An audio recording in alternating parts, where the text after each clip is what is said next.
Bonjour chers amis, chers frères et sœurs, membres de la chaîne Venez Raisonnons, que la paix de Jésus-Christ soit sur chacun d'entre nous. Bien aujourd'hui nous allons continuer à nous poser des questions auxquelles nous allons tenter de répondre ensemble. Et aujourd'hui nous allons nous poser la question de savoir est-ce que les dinosaures existaient après le déluge? Ça peut sembler être une question qui n'a pas énormément d'importance, mais on va voir que lorsqu'on parle des dinosaures, en tant que chrétien, en tant que personne croyant à la création biblique, forcément à un moment donné, nous allons arriver sur la question du déluge. Et lorsqu'on arrive sur la question du déluge, c'est une question qui découle tout naturellement. Je vous invite à ce que nous puissions prier pour commencer. Tendre Père Céleste, nous te remercions pour la vie que tu nous conserves. Garde-nous selon ton Esprit Saint. Nous avons besoin de toi pour nous éclairer sur ce sujet, Papa.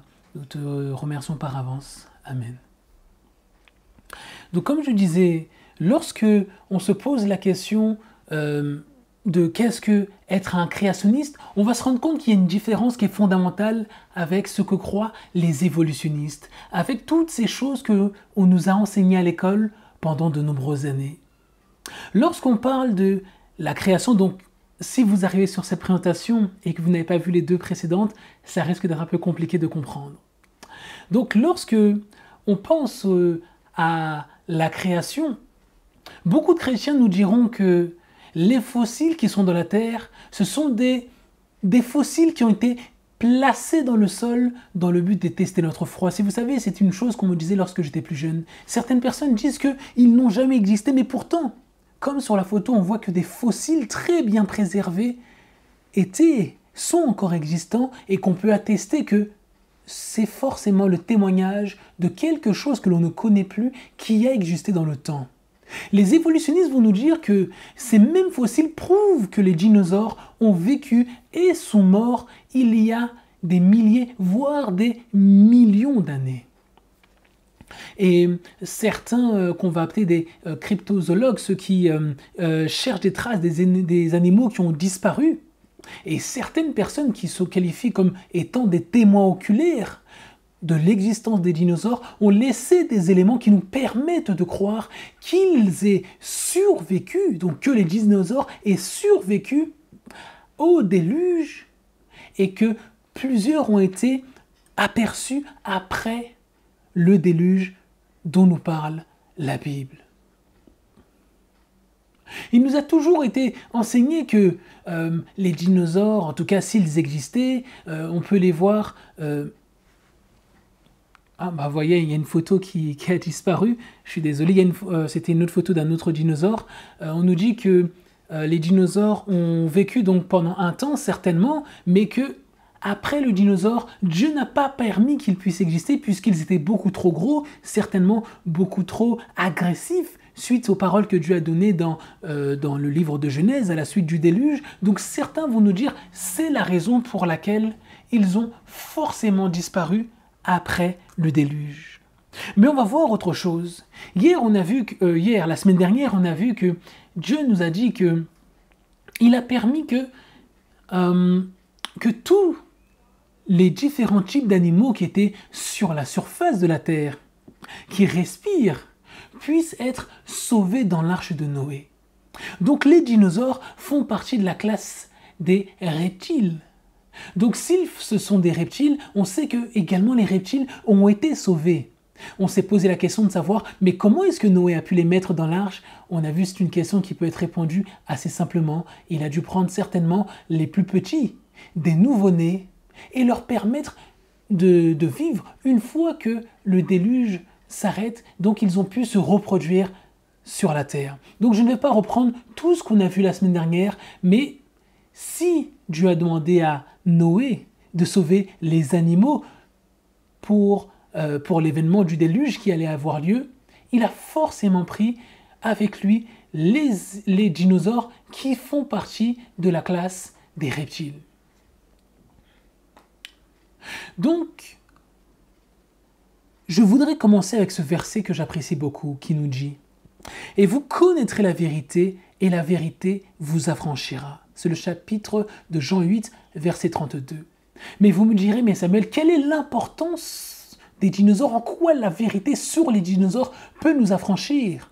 Beaucoup me diront, mais Samuel, ce n'est pas salutaire, et ils ont raison, ce n'est pas salutaire de croire en les dinosaures. Dieu ne dira pas de la fin des temps, ou toi tu n'as pas cru aux dinosaures, tu es perdu, ou toi tu as cru, tu connaissais tous les différents types de dinosaures, tu peux venir avec moi. Non les amis, la connaissance de la création, plutôt, comme étant une chose réelle, va nous affranchir des mensonges de la religion qui est l'évolution. Puisqu'on l'a vu la dernière fois, en quoi la religion, l'évolution, peut être qualifiée comme une religion? Personne n'est en mesure d'attester ce que annonce, ce que prêche le message de l'évolution. Mais pourtant, c'est une chose qui nous est annoncée comme étant une chose certaine, une chose qui nécessite normalement l'intervention d'un être extérieur, mais pourtant, on nous dit que l'évolution est une chose qui existe de par elle-même, qu'il y a des choses qui sont arrivées sans qu'il y ait l'intervention d'aucune personne, etc. Je ne vais pas revoir tout ce qu'on a vu la semaine dernière, mais en tout cas la semaine dernière, c'est ce que j'ai établi, ce que je voulais vous montrer, que l'évolution fonctionne sur le même principe que la religion. Une chose sur laquelle personne n'était témoin, mais tout le monde veut y croire d'une manière ferme. Et le Dieu de l'évolution est la mort, puisque c'est la mort qui permet l'émergence d'une nouvelle espèce, et c'est lui qui permet que le monde puisse continuer de progresser. Mais le problème qui se pose, c'est lorsque on va rejeter le conte biblique de la création. Lorsqu'on croit en l'évolution, forcément, il y a une grande contradiction qui est irréconciliable avec la création. Création et évolution ne peuvent pas subsister ensemble. Certaines personnes vont nous parler d'une évolution qui est suite à la création. Certaines personnes vont nous parler d'un dessin intelligent, mais dans lequel il y a eu un Big Bang, etc. Les amis, ce n'est pas ce que la Bible nous enseigne.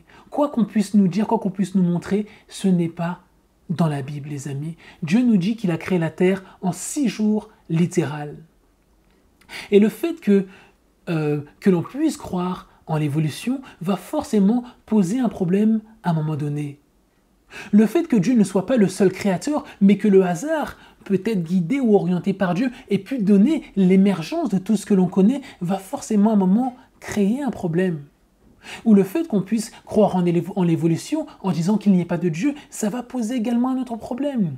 La question qui va arriver à un moment, c'est quel est le standard dont je dispose pour définir le bien et le mal? Quelle est la valeur que je vais pouvoir donner à la vie? C'est une question qui est légitime, puisque si moi je suis chrétien, je crois qu'il y a un Dieu qui a tout fait. Si vous me posez la question, quelle est ta base pour croire en la création? Quelle est ta base, pour croire qu'il y ait un standard pour le bien et le mal?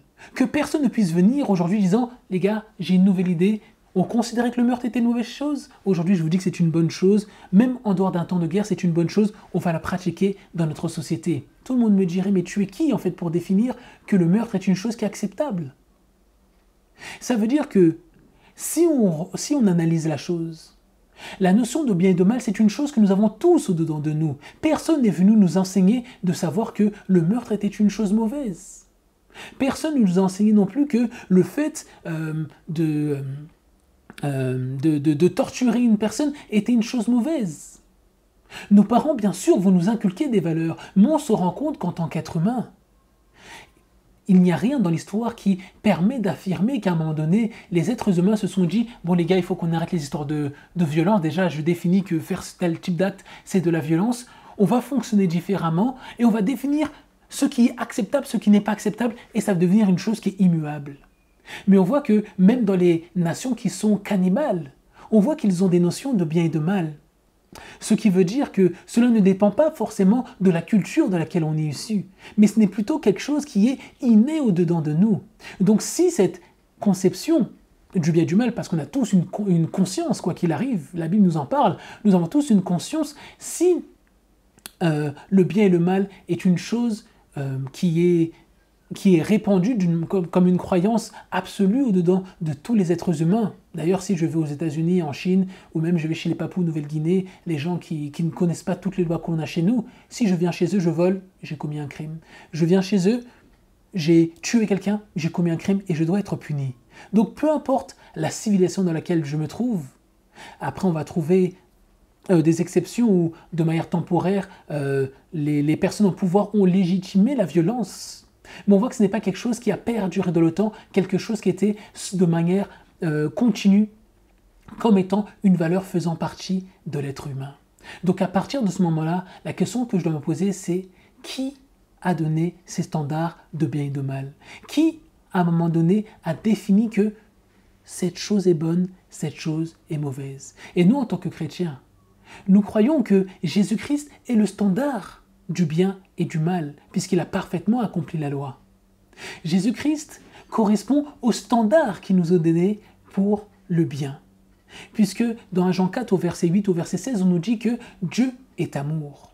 Et dans 1 Corinthiens 13, on a la définition de ce qu'est l'amour. Donc quand on regarde dans la définition de l'amour, l'amour ne peut pas faire du mal à son prochain. Mais à ce moment-là, certains me diront, mais pourquoi la colère de Dieu? On a une étude, vous pouvez chercher sur notre chaîne, on a 2 vidéos sur la colère de Dieu et on vous explique cela sur notre chaîne. Mais quoi qu'il arrive, les amis, si je me pose la question du bien ou du mal, à un moment donné, j'ai besoin d'un être qui est extérieur à notre monde, un être qui va transcender toutes les différences que nous avons et qui va nous transmettre un standard qui est inné au-dedans de chacun d'entre nous. Donc je reviens sur ce dont nous parlons aujourd'hui. Donc, comme on l'a vu la semaine dernière, lorsqu'on parle de dinosaures, c'est un mot qui n'existe qu'à partir de 1842, inventé par Richard Owen, qui était un paléontologue britannique. Et ce mot-là veut dire lézard terrible. Voilà, c'est la manière, c'est ce que signifie ce mot. On a vu également la dernière fois que depuis Genèse 1 au verset 21, on peut voir un mot qui correspond, qui pourrait correspondre, qui ressemble à la définition que l'on se fait des dinosaures. À savoir, Tenaïm, qui nous dit, qui parle d'un être qui est énorme, d'un être qui est gigantesque, d'un être qui est défini comme étant un dinosaure par les exégètes de la Bible, en tout cas par un grand nombre, surtout dans le monde anglo-saxon. Donc lorsqu'on parle de cette création qui est ex nihilo, comme je l'expliquais la semaine dernière, qui est faite à partir de rien, on peut voir que dans Genèse 1 au verset 21, on nous parle de Dieu qui crée un être gigantesque, un être qui correspond aux dinosaures. Mais si on va dans le chapitre de Ésaïe 27 au verset 1er, on peut voir que, comme dans tous les autres versets que j'ai donnés la semaine dernière, on va nous parler de plusieurs animaux qui sont énormes, qui sont gigantesques et qui correspondent à ce que nous, aujourd'hui, nous appelons dinosaures. Mais forcément, dans le temps d'Ésaïe, on ne parlait pas de dinosaures puisque le mot n'existait pas encore. Donc, Ésaïe 27 au verset 1er nous dit « En ce jour-là, l'Éternel punira de sa dure et grande et forte épée le Léviathan, le serpent traversant le Léviathan, dis-je, serpent tortue, et il tuera la baleine qui est dans la mer. » Donc quand on regarde la Bible, à de nombreuses reprises, on va nous parler soit de grands serpents, de Léviathans, de dragons, de reptiles qui sont volants et qui sont marins. Mais lorsqu'on nous parle de tout cela, comme je le disais encore, il est important de se rappeler que le mot dinosaure ne peut pas du tout être employé. Quand on va aller dans la Bible, on va voir que à plusieurs reprises, à de nombreuses reprises, on va parler d'animaux qui vont faire référence à des dinosaures tels que nous les appelons aujourd'hui. Nous avons également des récits dans l'histoire ou même dans les écrits apocryphes qui ne sont pas reconnus, dans lesquels on va nous parler d'autres animaux. On va nous parler également de dinosaures. Je vais vous donner quelques exemples pour que vous puissiez voir là où je veux en venir. Par exemple, on a l'histoire de Daniel, Bel et le dragon, qui va nous parler d'une bête qui ressemble à un dinosaure. On a également chez les aborigènes, par exemple, vous pouvez taper sur Internet, on a ce qu'ils appellent Kulta. Je ne sais pas si je le prononce bien, c'est K-U-L-T-A, en Australie, où les aborigènes parlent d'histoire avec des animaux qui ressemblent à ce que nous, aujourd'hui, nous appelons dinosaures. Il y a un ouvrage que je pourrais vous recommander par rapport à ça, qui est vraiment très intéressant.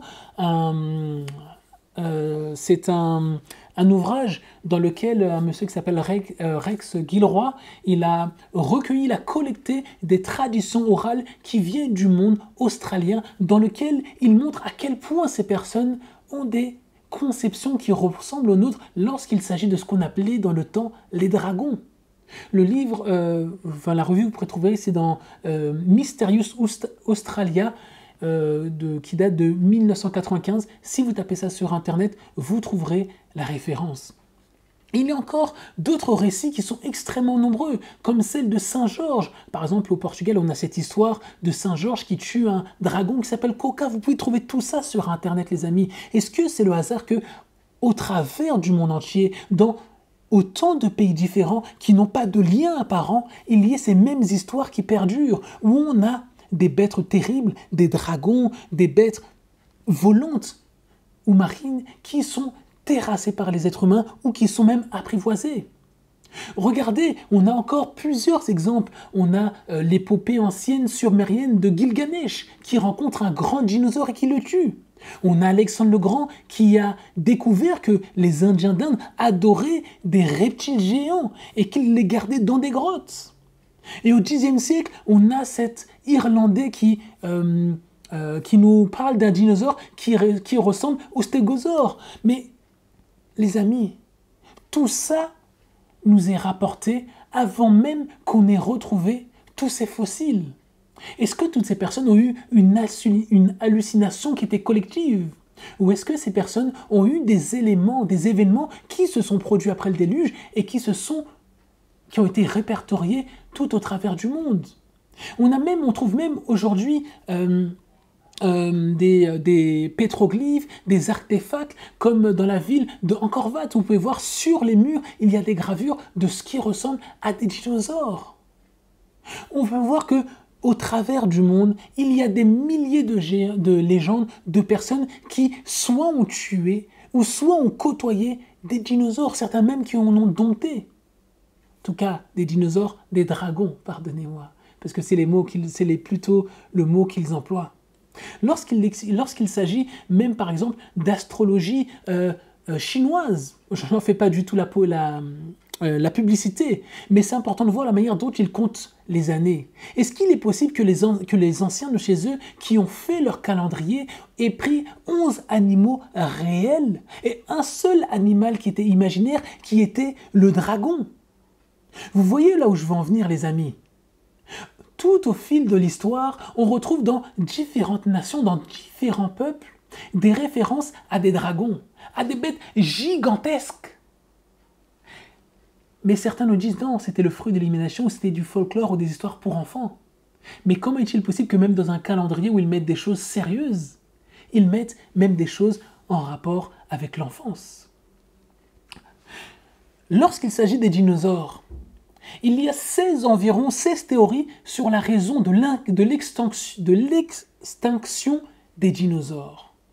Mais lorsque on nous parle de ces raisons, la Bible aussi a quelque chose à dire concernant les dinosaures.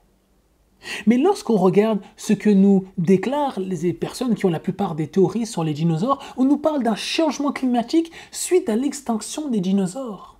Mais qu'est-ce que dit la création? Qu'est-ce que disent les créationnistes concernant les dinosaures après le déluge? Puisque le créationniste ne croit pas que les dinosaures aient disparu suite à la chute d'un météorite, ni même qu'il y ait eu une ère pendant laquelle les dinosaures ne pouvaient plus rester sur Terre. Non, les amis. Mais plutôt, certains pensent qu'il y a peut-être eu des changements climatiques. C'est-à-dire que la qualité la qualité de l'air est changée, les températures est changée, etc. Mais surtout, ce qu'on peut remarquer dans la Bible, c'est que suite au déluge, les hommes ne vivent plus la même longueur, la même durée de temps. Dans le temps de Adam, on voit que les gens vivaient jusqu'à 900 ans. C'est dans le passage de Genèse 6 au verset 3 où la Bible nous dit « Alors l'Éternel dit, mon esprit ne restera pas à toujours dans l'homme, car l'homme n'est que chair et ses jours seront de 120 ans. » Pourtant, on voit par la suite que Noé et ses fils ont vécu relativement longtemps, mais on a vu qu'au fil du temps, la durée de vie de l'homme s'est raccourcie. Donc on voit d'abord 900 ans. Puis après, on voit qu'ils arrivent dans les 300 et finalement, on voit que à 100 ans, aujourd'hui, on considère que c'est quelque chose qui est extrêmement vieux. Donc on voit que après le déluge, Dieu a souhaité que toutes ces choses puissent changer, que l'homme ait une vie qui soit raccourcie. On a déjà fait des études sur le sujet, je ne reviendrai pas sur le pourquoi certainement Dieu souhaitait que la vie de l'homme puisse être diminuée. Il est important de se rappeler que dans Genèse 1er, verset 25, on nous dit « Dieu donc fit les bêtes de la terre selon leur espèce, et le bétail selon son espèce, et les reptiles de la terre selon leur espèce, et Dieu vit que cela était bon. » Donc, la Bible nous déclare que toute chose sur terre a été créée il y a 6000 ans, et que toutes les bêtes qui sont sur la terre ont été créées le 6e jour en même temps que l'homme. Comment est-ce que je sais que la terre n'a que 6000 ans? On le verra la semaine prochaine. Et c'est lorsqu'on regarde la généalogie qui est donnée dans la Bible, on peut compter l'âge successif de toutes les personnes qui étaient sur terre jusqu'à Jésus-Christ. Et à partir de là, on arrive à voir une généalogie qui est claire, qui nous permet d'avoir l'âge de la terre, l'âge à laquelle Dieu a fait la création de la terre. Au verset 26 à 27, puis Dieu dit « Faisons l'homme à notre image selon notre ressemblance et qu'il domine sur les poissons de la terre et sur les oiseaux des cieux, et sur le bétail et sur toute la terre et sur tout reptile qui rampe sur la terre. Dieu donc créa l'homme à son image, il le créa à l'image de Dieu, il les créa mâle et femelle. » Donc là on voit ce que la Bible déclare concernant la création. Les animaux et les hommes ont été créés le 6e jour, excusez-moi. Les hommes et les animaux. Genèse 1er.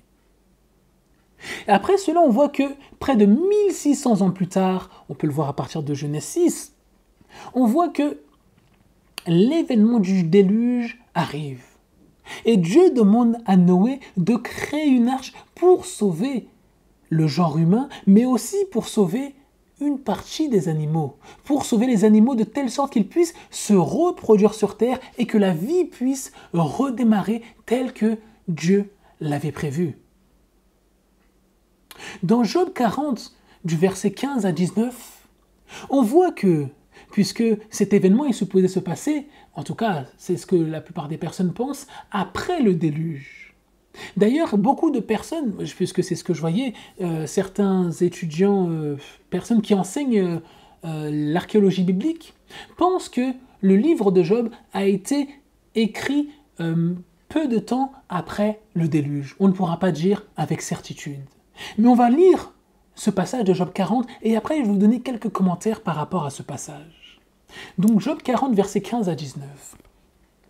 Comme nous avons lu la semaine dernière. Or, voilà le Béhémoth. La semaine dernière, on a vu qu'il s'agit ici certainement plus d'un dinosaure que d'un hippopotame ou d'un éléphant. Or, voilà le Béhémoth que j'ai fait avec toi. Il mange le foin comme le bœuf. Voilà maintenant sa force est dans ses flancs et sa vertu est dans le nombril et dans son ventre. Il remue sa queue qui est comme un cèdre. Les nerfs de ses épouvantements sont entrelacés. Ses os sont des barres d'airain et ses menus os sont comme des barreaux de fer. C'est le chef-d'œuvre du Dieu fort. Celui qui l'a fait lui a donné l'épée. Donc comme on l'a vu la semaine dernière, le mot qui est employé ici quand on nous parle du Béhémoth n'a rien à voir avec le mot hippopotame ou lorsqu'on nous parle d'un grand poisson ou qu'on nous parle d'un éléphant, on voit que ça n'a rien à voir et surtout la description qui nous est donnée ne correspond à rien. On nous dit que sa queue est comme un cèdre, mais on voit que la queue de l'éléphant est toute petite et celle de l'hippopotame également, elle est toute petite, elle est même torsadée, tapez sur internet, regardez cela. Mais lorsqu'on nous parle au verset 15 du Béhémoth, ça correspond plus à un dinosaure qui a disparu plus qu'à un hippopotame. Et on nous dit que ses os ressemblent à des tubes et des reins, etc. Au verset 19, on nous dit que c'est le plus grand modèle du pouvoir créateur du Dieu qui a créé toutes choses, le plus grand exemple, le chef-d'œuvre du Dieu fort. Donc lorsqu'on dit que vous avez fait un chef-d'œuvre, c'est parce que vous avez fait une chose qui est magistrale, une chose qui surpasse toutes celles que vous avez fait auparavant. Donc lorsqu'on nous dit que c'est le chef-d'œuvre de Dieu, ça se réfère au fait que c'est une chose qui est certainement incroyable, une chose qui dépasse l'entendement. Donc lorsqu'on voit que Dieu a permis que dans le livre de Job, on puisse nous rapporter ces éléments, ça veut dire que après le déluge, il y avait encore des dinosaures. Puisque comment Job aurait pu comprendre de quoi Dieu parlait? Puisque quand on relit le contexte, Dieu est en train de s'adresser à Job, il lui dit, si tu as de l'intelligence, dis-moi, je vais t'interroger et tu vas me répondre. Est-ce que tu étais là lorsque j'ai créé toutes choses? Et Dieu commence à lui expliquer les choses. Mais si Dieu parle d'un animal que Job ne connaît pas, quel sens ça ferait? Aucun. C'est comme si je vous parle d'une chose qui n'existe pas. Et vous êtes un adulte. Vous allez dire, mais Samuel, de quoi tu parles? Je ne sais même pas de quoi tu me parles. Quel sens ça fait? Arrête de me parler de ça. Parle-moi d'une chose qui existe. Si tu veux, essaie de me faire comprendre quelque chose. Donc, c'est le même principe qu'il y a ici. Lorsqu'on parle du Behémoth, on a vu toutes ces photos la semaine dernière qui nous présentent un dinosaure qui est juste gigantesque, qui est énorme et qui est véritablement le plus grand exemple de tout ce que Dieu a créé en termes d'animaux. Il est intéressant de noter également que dans la Bible, Job était présenté comme une personne ayant existé. Et on nous présente également le livre de Job comme étant un livre très fiable dans la Bible. On va prendre 2 exemples, les amis. On va d'abord commencer avec Ézéchiel 14. Ézéchiel 14, versets 14 et verset 20. Et que ces 3 hommes, Noé, Daniel et Job, y seraient. Ils délivreraient leur âme par leur justice, dit le Seigneur l'Éternel. Verset 20, et que Noé, Daniel et Job s'y trouvent. Je suis vivant, dit le Seigneur l'Éternel, qu'ils ne délivreront ni fils ni fille, mais ils délivreront leur âme par leur justice. Donc je ne vais pas parler de ce passage d'Ézéchiel, mais il est important de noter que dans ce moment-là, Ézéchiel veut nous donner un exemple pour qu'on comprenne ce dont il parle. Et il nous parle d'une personne qui s'appelle Noé. Jésus croyait que Noé existe. Il nous parle également de Daniel, et d'ailleurs même les apôtres pensaient que Noé existait. Il nous parle de Daniel. Aujourd'hui, nous sommes dans le temps des prophéties de Daniel. Et il nous parle de Job.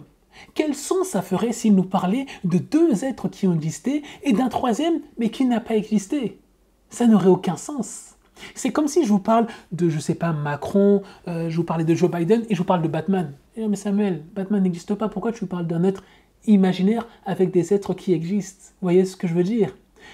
Si Ézéchiel aurait fait cela, les gens de son temps, les personnes qui auraient lu cela, lui auraient dit, écoute mon frère, ça n'a aucun sens ce que tu dis.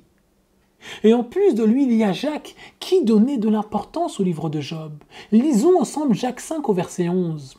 Voici, nous tenons pour bienheureux ceux qui ont souffert. Vous avez appris quelle a été la patience de Job. Et vous avez vu la fin du Seigneur, car le Seigneur est plein de compassion et pitoyable. Regardez ça. On voit dans la Bible 2 témoins. 2 témoins, Ézéchiel, Jacques. Tous 2 nous disent que le livre de Job est un livre qui est important et que Job est une personne qui a existé. Donc si Job a existé, et qu'il, à plusieurs reprises dans ce livre-là, on nous fait référence à des animaux qui correspondent plus à ce qu'on appelle des dinosaures aujourd'hui. Est-ce qu'il ne serait pas possible que les animaux qui sont cités dans ce livre ne sont pas également très réels? Et également, comme Job le dit lui-même, comme le livre de Job le dit lui-même, le chef-d'œuvre de Dieu, la plus grande des bêtes que Dieu n'ait jamais créées. On trouve encore d'autres éléments dans la science, comme je vous disais, il y a des scientifiques qui ont trouvé des tissus mous, comme je disais la semaine dernière, dans des fémurs de dinosaures. Des tissus que eux-mêmes décrivaient comme encore visqueux ou mous, des tissus qui contiennent des cellules sanguines qui sont reconnaissables. Et tout cela confirme le fait que des fossiles de dinosaures aient bien été enterrés de manière récente, mais pas il y a des milliards d'années. Et la science nous montre également que les dinosaures n'ont pas précédé les êtres humains et que les espèces de dinosaures qui se sont éteintes, si en tout cas elles le sont toutes aujourd'hui, cela n'a été le cas qu'après le déluge qui s'est déroulé il n'y a que quelques milliers d'années et pas des millions ni même des milliards d'années.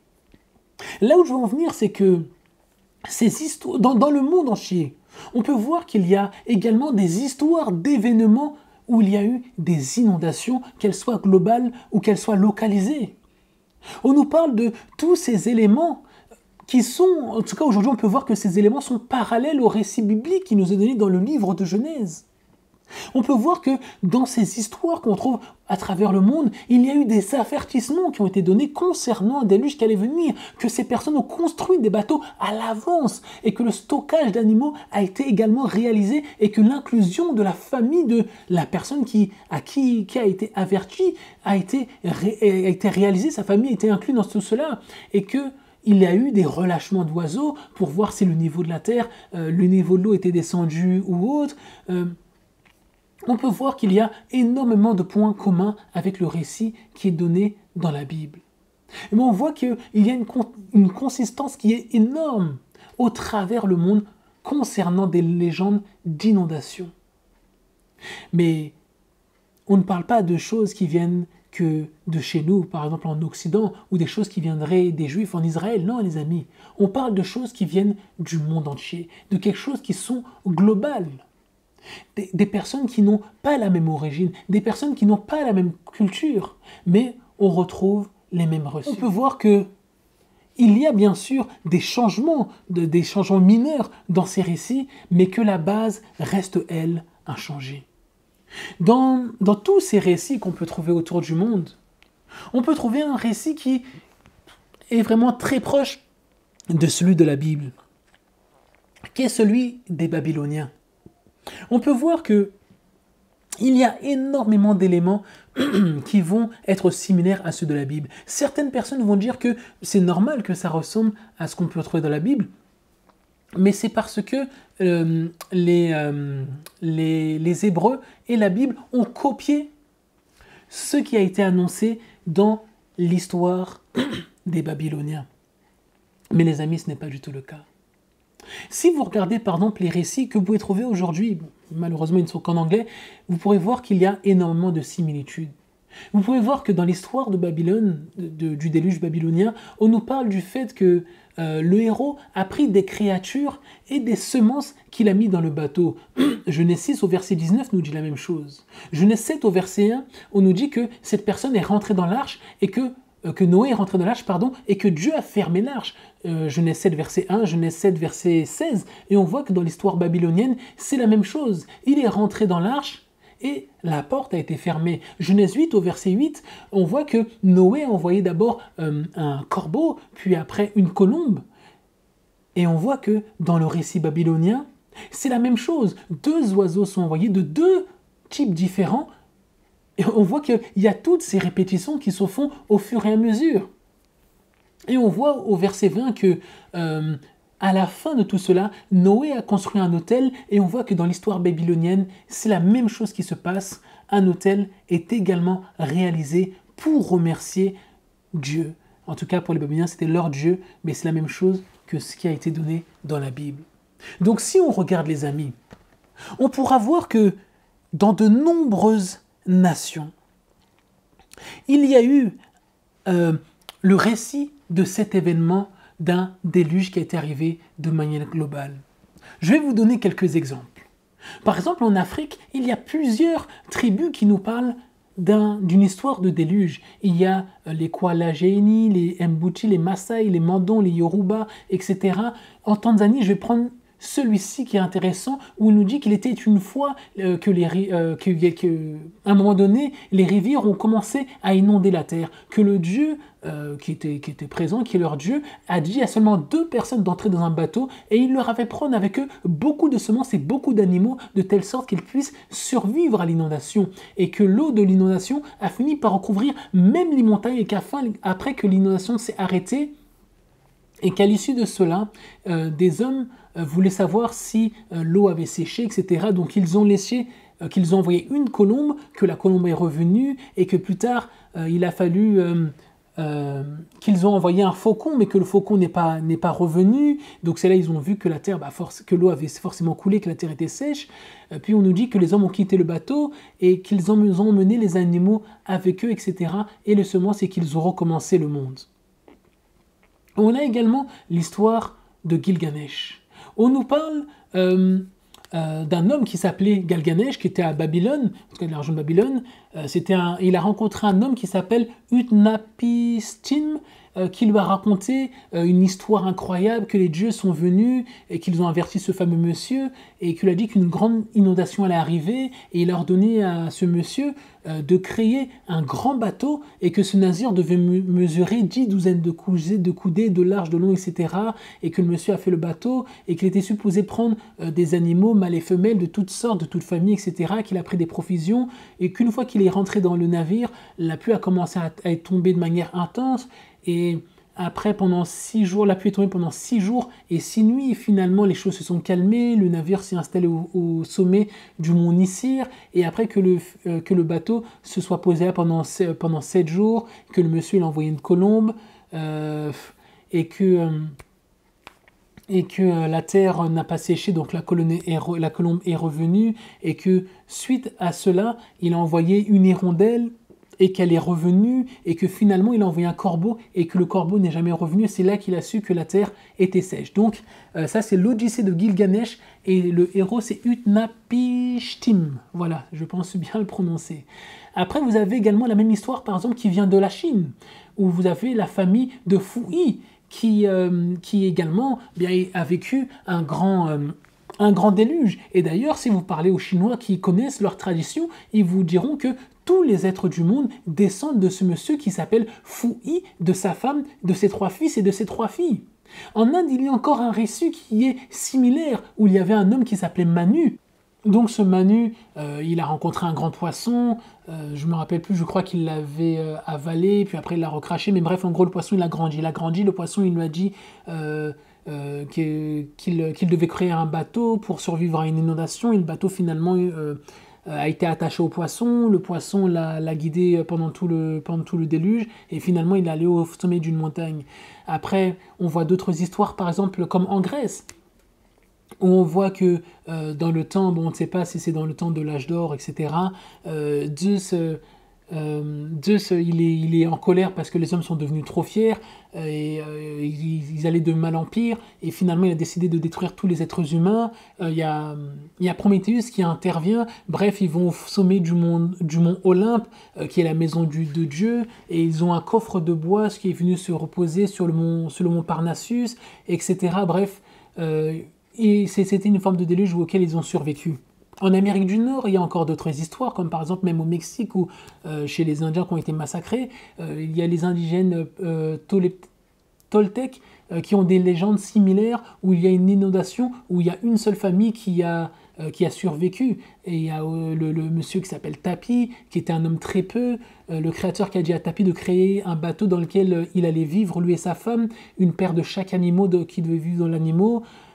Donc bref, on voit qu'il y a une multitude de récits. Même encore, il y a les Incas, il y a énormément de récits dans lesquels on nous parle de cela, on nous parle de déluge qui est arrivé sur la terre, et systématiquement c'est toujours un homme, une femme qui sont sauvés. Ils doivent prendre des semences, ils doivent prendre des animaux, et après ils doivent recommencer, ils doivent rebâtir un nouveau monde. Et c'est souvent à l'issue de l'intervention des dieux qui sont soit fâchés parce que les hommes sont devenus mauvais, ou que les hommes sont devenus trop fiers, etc. Mais on voit qu'il y a quelque chose qui est commun à toutes ces histoires. Et quand on regarde le récit qui est vraiment le plus proche de celui de la Bible, c'est celui qui est assyro-babylonien. C'est véritablement le récit qui est le plus proche. Après, vous allez retrouver dans plein d'autres civilisations. Il y a encore chez les Perses, chez les Syriens, l'Asie mineure, en Égypte, en Italie, en Lituanie, en Russie, en Chine, en grec, en Inde, pardonnez-moi, chez les Indiens du Canada, chez les Indiens Cherokee des États-Unis, chez les Indiens Papago du Mexique, chez les Indiens Aztèques, chez les Péruviens, chez les gens de Hawaï, chez les gens des îles Fidji, etc. On va retrouver systématiquement ces histoires qui vont se répéter. Mais ce qui est intéressant de voir, c'est que dans toutes ces histoires, à 35 reprises, il y a quelqu'un qui demande à ces personnes qui doivent être sauvées de construire un bateau. 32 fois, excusez-moi, on leur demande de construire un bateau. 5 fois, c'est une destruction qui est faite par l'eau. 18 fois, c'est une destruction qui est de nature divine. 17 fois, dans toutes ces histoires, il y a eu un avertissement qui a été donné. Et 35 fois, il y a des êtres humains qui ont été sauvés. Et 24 fois, les animaux ont été sauvés dans ces histoires. Et comme je l'ai dit au début, à 32 fois, à 32 reprises, on demande à ce que les hommes créent un bateau. Donc, c'est juste pour vous montrer que, est-ce qu'il est possible que tous ces pays, toutes ces personnes qui sont dans des pays différents aient eu des hallucinations qui étaient collectives, que tout le monde ait rêvé de la même histoire? Si tout le monde répète la même histoire, c'est qu'au bout d'un moment, certainement, il y a un peu de vrai dans toutes ces histoires, qu'il y a des points communs qu'on peut retrouver dans toutes ces histoires. Eh bien, les amis, moi je pense que cette histoire est issue des fils de Noé qui les ont répandus de génération en génération, jusque dans certains endroits il y a eu des modifications mineures. Et pour les nations qui ont décidé de ne pas suivre le Dieu qui était créateur, forcément ils allaient les remplacer par leur Dieu. C'est une chose qui est assez logique. Mais les amis, on pourra voir qu'il y a encore d'autres éléments qui seront très intéressants concernant ce que dans l'ancien temps ils appelaient les dragons.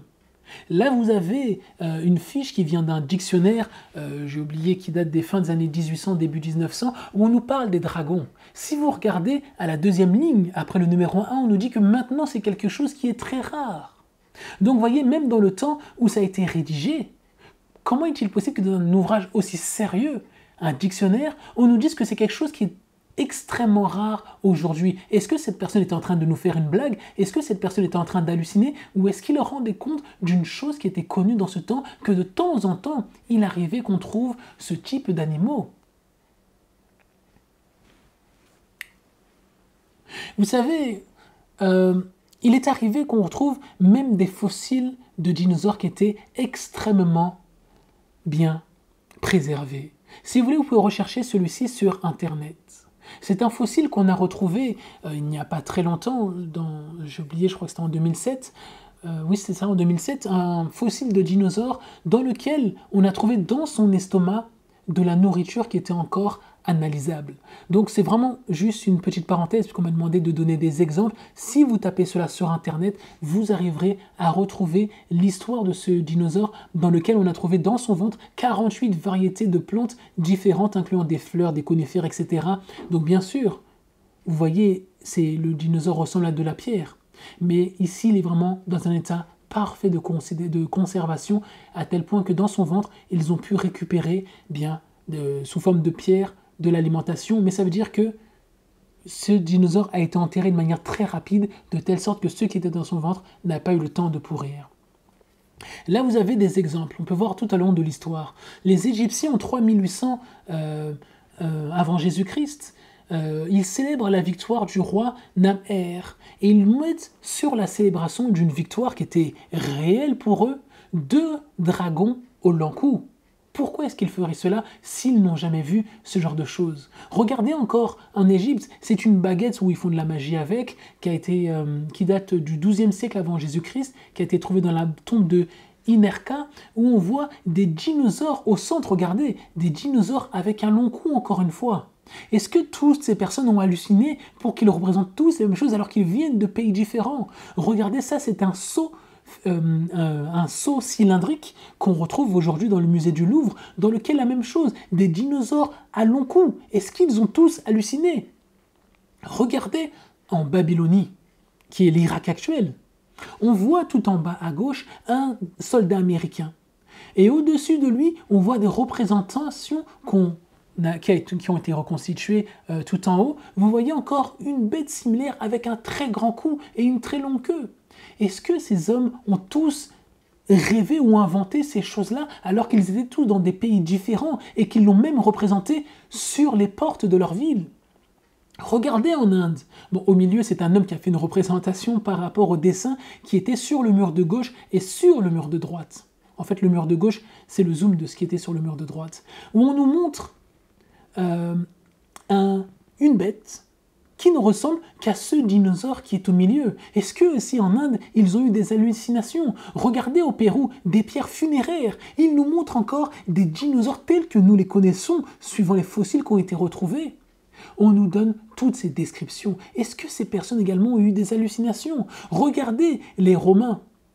200 avant Jésus-Christ, sur des mosaïques, ils représentent 2 dinosaures au long cou qui s'entrelacent. Est-ce qu'ils ont aussi rêvé, les amis? Tout ça, c'est après le déluge que c'est arrivé. Regardez encore, en 1925, on a retrouvé un monstre marin dont la tête a été conservée dans un musée. Et la tête de ce monstre marin est plus grande qu'un homme, les amis. Et c'est quelque chose qui est documentable. Cherchez sur Internet, vous retrouvez cela.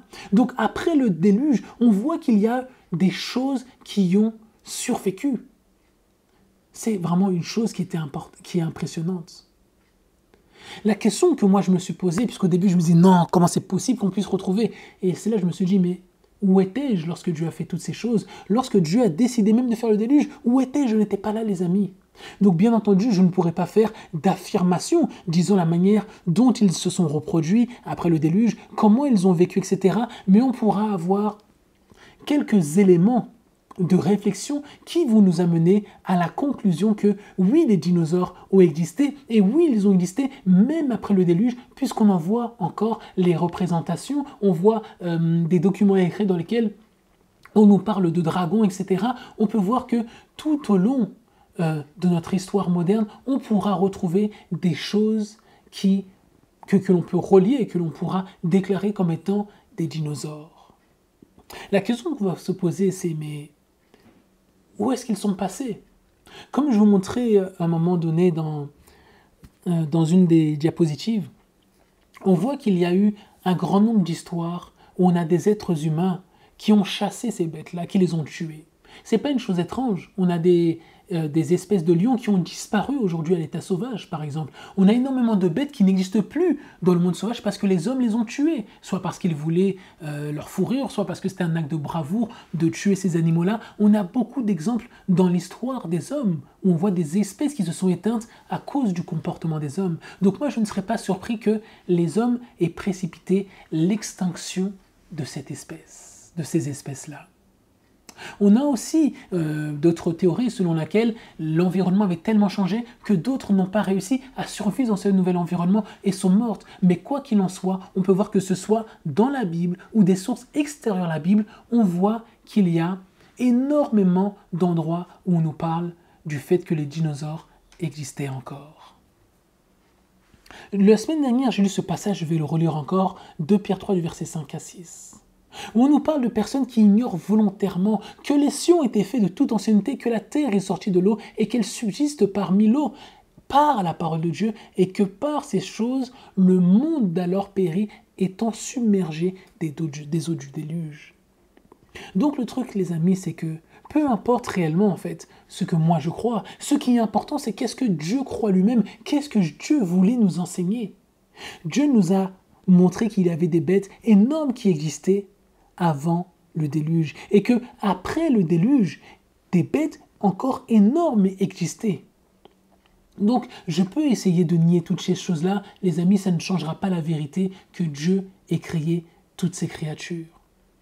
C'est vrai, les dinosaures sont des créatures qui sont très impressionnantes. C'est très impressionnant comme bêtes. Mais les dinosaures ne sont pas un grand mystère pour nous les hommes aujourd'hui. Et les dinosaures, les amis, ça ne relève pas non plus du salut. Ce n'est pas salutaire de connaître ou de reconnaître les dinosaures, les amis, non, pas du tout. Mais la Bible, qui est la parole de Dieu, contient bien plus que les dinosaures. Les dinosaures, c'est juste un petit moyen de montrer à quel point Dieu est responsable de tout ce qui est sur terre et que nous ne sommes pas le fruit du hasard. Il y a de la Bible de plus grande histoire, les amis, que celle des dinosaures, oui. Il y a celle de Jésus-Christ, qui est venu sur terre et qui est venu pour nous sauver de nos péchés, qui est venu pour réparer ce monde qui est dans la désolation à cause du péché. Et c'est là où on peut comprendre que même si on ne comprend pas tout aujourd'hui, on ne connaît pas tout concernant tout ce qui était avant le déluge et tout ce qui était après le déluge, le plus important, les amis, est de savoir que tout ce qui est sur terre dépend et découle de Dieu. C'est lui qui est le seul responsable de ces choses-là et c'est lui qui a permis que ces choses puissent émerger à un moment donné et qui a permis également que ces animaux puissent passer à un moment donné. Je vais vous laisser sur ce passage que j'aime beaucoup, Matthieu 24, versets 36 à 38. Quant à ce jour-là et à l'heure, personne ne le sait. Non pas même les anges du ciel, mais mon Père seul. Mais comme il en était au temps de Noé, il en sera de même de l'avènement du Fils de l'homme. Car comme au jour avant le déluge, les gens mangeaient et buvaient, se mariaient et donnaient en mariage jusqu'au jour que Noé entra dans l'arche, et ils ne connurent point le déluge, que le déluge viendrait jusqu'à ce qu'il vint et les emporta tous. Il en sera de même de l'avènement du Fils de l'homme. Donc, voyez les amis, même Jésus croyait que le déluge était une chose littérale, une chose qui était arrivée, les amis. Je vais vous laisser sur cette parole, les amis. Que la paix de Jésus-Christ soit sur chacun d'entre nous. Soyez bénis. À très bientôt. Au revoir.